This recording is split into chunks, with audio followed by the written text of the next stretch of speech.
I was halfway through fixing a client's disaster contract, one the CEO had accidentally signed without reading, when he burst into the bullpen grinning like a man who just found a $100 bill in a pair of pants he never paid for. "Another fire put out by our very own Rebecca," he said, clapping me on the shoulder like he hadn't just spent the morning trashing me to the VP of product. Honestly, where would we be without her? I knew the answer, screwed. You'd be screwed, Mark, and deep down you know it. I muttered something polite, spun back to my screen, and kept working. Because that's what I did, make broken things look functional and clueless men look competent. My inbox was a graveyard of mismanaged vendor relationships and botched integrations I'd quietly salvaged without so much as a Starbucks gift card. And like clockwork, credit would go to someone who once asked me if APIs were a kind of pasta. No one at this startup noticed what I really did. But someone outside did. A few weeks earlier, I'd posted a short update on LinkedIn, successfully restructured a legacy client system into a streamlined delivery pipeline, recovered $1.2 million in lost annual value. That was it. No company name, no drama, just a breadcrumb. Internally, it got nothing. But externally, 3 private messages. 2 from recruiters, one from someone much more interesting, one of our investors. It read, "Love how you frame impact. Would enjoy hearing more over coffee sometime." I didn't reply right away. I wasn't sure if it was harmless networking or something else. But the message stayed unread in my inbox for 3 days, pulsing like a secret I hadn't told yet. Back at work, I was the go-to-fix-it girl. Marketing fumbled a client pitch, Rebecca. Sales botched a renewal, Rebecca. The CTO's new product roadmap was literally a Google Doc with 5 bullet points and a smiley face. You guessed it, Rebecca. And yet no raise, no title change, no budget. When I asked, I got a smile and some canned line about being the glue that holds us together, and we don't want to dilute your superpowers with hierarchy. Translation, keep doing 3 jobs and stay quiet about it. So I stopped asking. I stopped hoping, and I started writing. LinkedIn became my outlet, not in a dramatic, I just want to thank my haters way. Just clean, professional dispatches. Micro summaries of what I actually did, couched in language only the right people would understand. Recovered dormant accounts after the CEO drunkenly insulted a major client at a launch party. Rebuilt internal trust systems after HR buried a harassment complaint. Stabilized the portfolio during transition when 2 co-founders ghosted post-funding and I had to personally call investors to keep them calm. No one inside the building cared, but the people funding the circus, they noticed. So yeah, while I'm telling this, let me ask something real quick. If you're listening and thinking, damn, I've worked with a Rebecca, or maybe you are a Rebecca, hit that subscribe button and toss a like our way. Seriously, 95% of folks forget to, and it really fuels the team keeping these stories alive. Okay, back to it, so I kept writing, quietly, strategically. 1 post a week, always late at night when the founders were too busy chasing buzzwords to pay attention. I started seeing patterns in who liked them. A managing director here, a VC partner there, someone with family office in their title. The kinds of people who don't engage unless they mean to. One liked to post about how internal misalignment often reveals itself through staff burnout. Another messaged me after I wrote about protecting delivery continuity when leadership is volatile. And just like that, I stopped being invisible. Not to them, but to Mark. I was still the smiling fix-it fairy who made his bad choices go away. I remember the moment I knew I wasn't going to stay much longer. It was during a quarterly call where the CEO bragged about hiring lean and efficient. He called us warriors, said we were in the trenches together. Meanwhile, I hadn't had a vacation in 18 months and had to expense my own parking pass because finance kept losing the form. That night, I updated my headline, turning dysfunction into delivery. Guiding recovery from trust deficits. Building what others break. It wasn't passive-aggressive. It was aggressive-aggressive, wrapped in professionalism, and it worked. By the time I got my next message from an investor, it wasn't just curiosity, it was concern. Off the record, how bad is the culture? They asked. I paused, took a deep breath, and started to tell the truth. Carefully, quietly, 1 sentence at a time. All hands at our company meant exactly that. All hands on deck to hold the CEO's ego upright while it collapsed under the weight of his own delusions. Friday morning, 10:03 a.m., and we were already 3 minutes into Mark's weekly sermon on disruption. He was in rare form, sleeves rolled up, AirPods still in like he just got off a very important call trademark, and pacing like a youth pastor trying to sell God to atheists. Then came the line. "Some folks around here seem more interested in building their personal brands than building this company," he said, gaze casually sweeping the Zoom grid. "I won't name names, you know who you are." The silence that followed was the professional equivalent of a fart in church. Everyone heard it. No one moved. I didn't flinch. I didn't look up. I just sipped my lukewarm coffee and stared at a spreadsheet I'd already finished 2 hours ago. But inside, my stomach twisted into a sailor's knot. That line wasn't just a jab. It was a warning shot, and the bullet had my name etched in Helvetica bold. I muted myself, turned off my camera, and stared at my own reflection in the black laptop screen. He knew, Not everything, but enough. A few of my recent LinkedIn posts had picked up unexpected traction. Post about silent retention crises got 14 likes from people with job titles like Capital Partner and Strategic Allocation Director. Another post about leadership that listens versus leadership that punishes dissent had been shared by someone in our Series B investor group. I never tagged the company, never mentioned names, but Mark had always been a little too obsessed with control and a little too insecure to miss a vibe. And I'd clearly set off a few. The call ended with the usual performative pep talk about being family and weathering storms together. Half the team clapped with dead eyes. The other half had already mentally clocked out. I closed Zoom, and there it was. A new message. From someone named Ariana, managing director at Stratus Hill Capital, the fund that had dumped $12M into us just before we pivoted to AI-enabled supply chain intelligence, whatever the hell that meant. I'd only ever seen her name on quarterly updates. Never met her, never expected to. Subject, enjoying your voice. Message, Rebecca, your recent posts have been thoughtful and quietly powerful. I'd love to hear more if you're open to a short chat sometime next week, off the record. No agenda. I stared at it for a full 60 seconds. Then I shut my laptop, walked to the kitchen, poured another cup of office-burnt coffee, and let the emotional cocktail settle. Equal parts terror, thrill, and rage, because now it was real. This wasn't just venting anymore. This was something else. Back at my desk, I drafted a reply, nothing eager, just a calm, measured, thank you, happy to connect. Let me know what works for you. Then I stared out the window. I'd spent 2 years holding this place together with duct tape and willpower, watching as others got promoted for my work, watching as bonuses vanished into budget reallocation, watching the CEO refer to my insights in meetings without giving me credit. As we've been discussing internally, he'd say, parroting my own damn strategy deck. And now, one of the people who funded him was asking me for insight, not because I was loud, but because I was noticed. And that was worse for him than anything I could have screamed at an all hands. I checked Slack, no DMs from Mark. But the VP of product had posted a generic shout out to Rebecca for jumping on that renewal call last minute. In the public channel. Cute, little damage control moment. Someone probably told him I looked tense after the meeting. They had no idea. That weekend I didn't post. I didn't update anything. I just let the digital water settle. But on Monday I made one tiny change. My headline now read, helping leaders see what their teams already know. Subtle, sharp, loaded, let them sweat. The first call was scheduled for 7:30 p.m. on a Tuesday. Just late enough to avoid raising eyebrows, just early enough to not look desperate. I sat in my car, parked 3 blocks from my apartment, windows cracked, trying to ignore the rising panic that I was about to ruin my life for a 15-minute chat with a woman I'd never met, one whose fund practically owned a third of my employer. But when Ariana's voice came through, it wasn't sharp or distant like I'd braced for. It was warm, curious.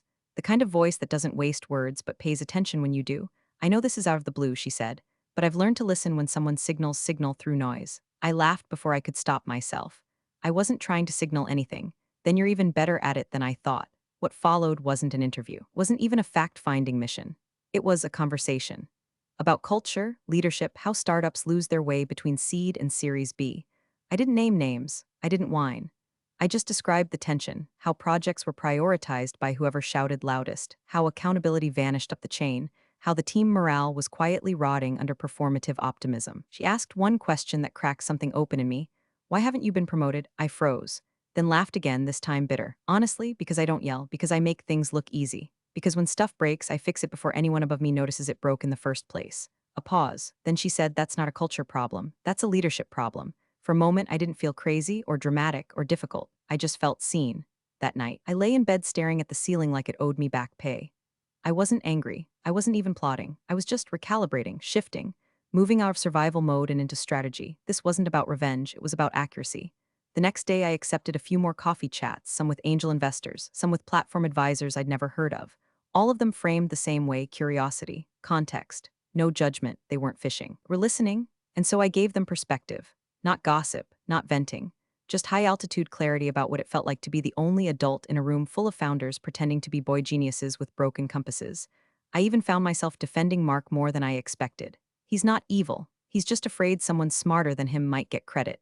And I think that's why the culture here has calcified around flattery instead of outcomes. One of them, a soft-spoken guy named Jonah who apparently manages a $50 seed fund, said, you know, if you ever decided to leave, I'd like to help where I can. You're what I call a quiet architect. Founders build noise, people like you build value. I wrote that phrase down, quiet architect. That one stayed with me. That weekend, I changed my LinkedIn headline again, turning dysfunction into delivery. Quiet architect of outcomes. I didn't overthink it. I didn't need to, because I was starting to realize something they hadn't. The more visible I became to people outside this company, the less they could pretend I didn't matter inside it. I wasn't just updating my LinkedIn. I was building an alternative record, one that didn't need their approval or their permission, only their eventual surprise. I knew the post was going to rattle someone the second I hit publish. It was short, controlled, measured. In high-growth environments, retention often hinges not on compensation, but on recognition. Silent contributors eventually become invisible ones until they're gone. No company name, no names at all, just a truth. And yet, within an hour, it had picked up likes from two venture partners, a CFO from a fintech firm, and someone listed only as strategic advisor private capital. Then came the comment. From an anonymous account that had no photo, no real details, just a post that read, "Wouldn't want the wrong people to see this. Careful, subtle as a brick through glass." By the next morning, I could feel it, the shift in air pressure around the office. People whispering when I passed, Slack messages going quiet when I entered a channel. And by 10:15 a.m., my calendar pinged, quick sync mark, CEO, no agenda, no invite notes, just doom dressed in iCal gray. I walked in calmly. Sat down across from him, arms relaxed. Back straight, spine made of steel wrapped in beige professionalism. He didn't look up right away, too busy pretending to finish reading something, probably a Medium article about leading with vision. Then he leaned back, folded his arms in that smug little "I'm about to offer you a warning but disguise it as coaching" posture. "Rebecca," he said, tone syrupy, "I've noticed you've been very active online lately." I said nothing. Just let the silence breathe. Let him get uncomfortable in it. "I've had some VPs flag a few things. People are getting the sense you might be, exploring," he said, drawing out that last word like it tasted bitter. "Exploring what?" I asked, all innocence. He laughed without humor. "Come on, you're a smart woman, you know what I mean, updating your LinkedIn, making those posts, engaging with investors." Still, I said nothing. Finally, he leaned forward, voice low. "Are you planning to jump ship?" I looked him dead in the eye and said, "I never said I was." He blinked, then smiled like a man who just stepped on a rake and was trying to pretend it didn't hurt. "Well," he said, straightening up, "just remember who gave you this opportunity." That one got me, the audacity of it. This opportunity? The opportunity to hold together a house of cards built by ego and spray-painted KPIs? I nodded politely, of course. I remember everything. I left his office without asking what the meeting was really about, because I already knew he was scared, and that meant I wasn't invisible anymore. But now I was being watched. For the next week, I tightened the screws. No posts, no comments. I went digital dark, let him sweat. Internally, I did my job better than ever, delivered ahead of schedule, smiled in meetings, documented everything. And outside the walls, I sent a message to Ariana. Just one image. A screenshot of my Q2 bonus notice, target $12,000. Paid $9,000, no explanation, no rant, just the document. 10 minutes later, she replied, "Understood, we'll take it from here." That was all. I didn't know what they'd do or how fast, but for the first time in 2 years, I didn't feel stuck. I felt dangerous, not because I was reckless, because I had receipts and they had eyes. The rumor came in sideways, delivered not by someone I trusted, but by someone who used to trust me before they realized trust doesn't climb the corporate ladder, it gets trampled under it. It was after hours, and I was already 2 whiskeys into my Thursday when I got the text. "Careful, Mark's talking to HR about social media violations." Heard him use the phrase "for cause," heads up. No name, just a burner number I recognized from our old offsite retreat Slack thread. Only reason I believed it? Mark had used that exact same phrase 6 months earlier when he fired our lead engineer after she dared to suggest we test the product before launching it to a client. For cause was his favorite knife, dull, rusty, and waved around to scare the interns. But it still cut. I sat there, drink sweating in my hand, staring out my window at the glowing skyline. I wasn't surprised. I wasn't scared. I was furious, cold furious. The kind of fury that hardens you, clarifies you. That smug little twerp was going to try and throw me under the bus using some vague clause buried in our 20-page culture agreement, the one legal updated after that investor called out our Glassdoor reviews. Section 4.3, employee communication that may be interpreted as damaging to the brand image. Interpret this, Mark. I opened my laptop, typed a post. Short, sharp, surgical. In some company cultures, the truth becomes a liability. Silence is rewarded, insight is punished, and those who challenge dysfunction are quietly framed as uncooperative. I stared at it, let it simmer, then added one last line. Sometimes you get fired before you get free. From The Art of Holding the Line, I tagged the book. I clicked post, and I walked away. Not even 10 minutes later, the first like rolled in from Thomas Breyer, partner at Stratus Hill Capital. His name wasn't just on our cap table, it was on our founder's wall, etched into the custom plaque from our series A Close. He'd never liked any of my posts before. I didn't smile. I grinned, because that one action told me everything. They were watching, closely, and not just me. By morning, Slack was ice cold. People weren't atting me anymore. Meetings got mysteriously rescheduled. My access to Salesforce was temporarily suspended for maintenance. I heard two coworkers whispering in the hallway. One said comms audit, the other just said Rebecca. Let them watch. Let them crawl through every file, every post, every email where I turned their collapse into functionality. Let them build their case because I had already built mine. It wasn't in a folder. It wasn't in a drive. It was in the eyes of the people above them, the ones who funded this circus and were now looking past the ringmaster. And I knew something Mark didn't. You don't need to shout the truth. You just need the right people to see it. That day, I updated my profile again. Subtle tweak. Just one line in my About section, championing outcomes in environments where credit often disappears but the blame always finds a host. Later that night, I got a private message from someone on the advisory board. Not a partner, not a founder, just a quiet power player who rarely spoke unless money was involved. Message read, your latest post? That quote, the board saw it. One of them asked if you were signaling something. I didn't answer. Then another message followed, but I hope you keep writing. You're telling a story we've been trying to hear. And just like that, the setup was tight. Mark thought he was cornering me, but he never realized I was the one drawing the lines. It was raining that morning. Not the kind of romanticized cinematic rain you see in startup ad reels, but the real Ohio kind, wet, blunt, and unapologetically sideways. I arrived 10 minutes early as always. Mark's assistant, who hadn't looked me in the eye for a week, mumbled that he'd like to see you in his office. No calendar invite, no HR rep, no witnesses. Classic. The air in his office was different, pressurized, stale. He didn't stand when I walked in, didn't motion to the chair across from him. He just stared at his screen until I shut the door behind me. Then, without looking up, he said, "Sit." I didn't. He sighed and swiveled in his chair, folding his hands like a game show host about to announce the wrong answer. "You've been updating LinkedIn too much," he said, tone flat. "You're clearly job hunting." I said nothing. I'd prepared for every variation of the scene. That was the one he opened with, amateur hour. So, continued, leaning back like a man confident in the comfort of his own delusion, "We're terminating your contract. Effective immediately." I blinked once. He expected outrage, begging, maybe tears, something he could call emotional instability in the exit notes. Instead, I smiled. Not the wide, gracious kind, just the barest flick of a smirk at the corner of my mouth. The kind you give a man who just stepped into the trap he laid for someone else. "I update it daily," I said, voice smooth. "It's part of staying visible in our industry. Isn't that what you always preach?" Visibility? Mark's face twitched. Briefly.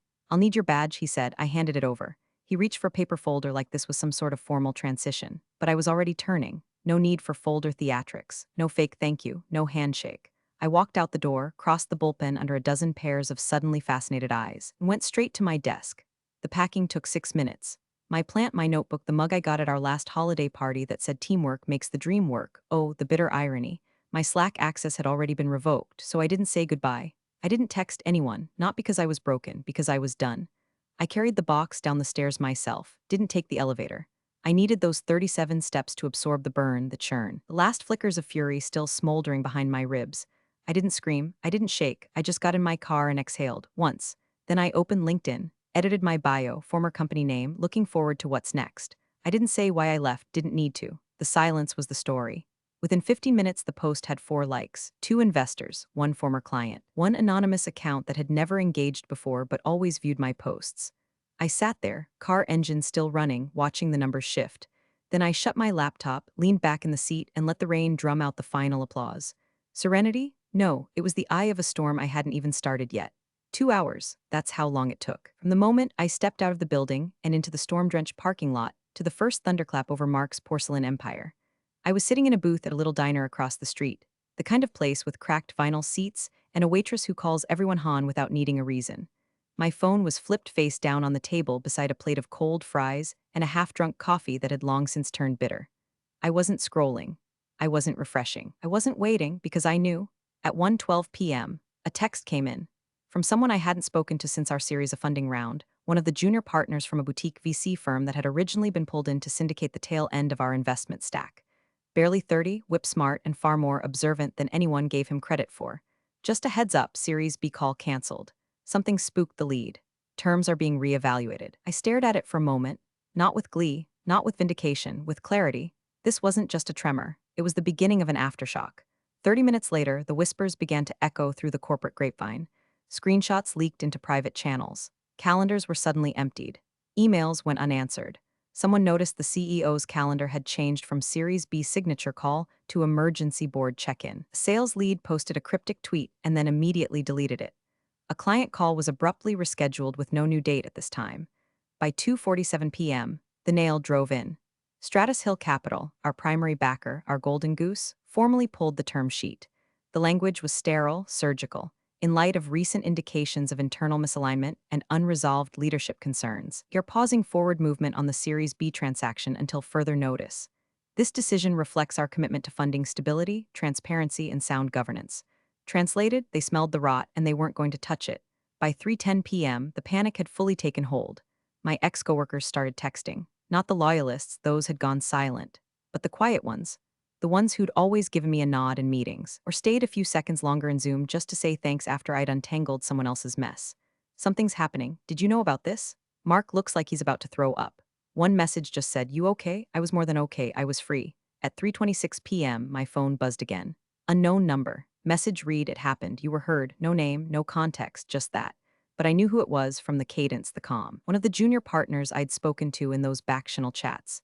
One who'd asked how I managed to keep delivering results in such a chaotic environment. One who'd once told me quietly that some startups look healthy on paper but are bleeding out inside. I'd never asked for anything, never made demands, just offered perspective. One post, one sentence, one screenshot at a time. I didn't respond to the message, didn't need to. Instead, I leaned back, sipped my now ice-cold coffee, and watched the rain let up outside the window. The sun was pushing through like it had nothing to prove.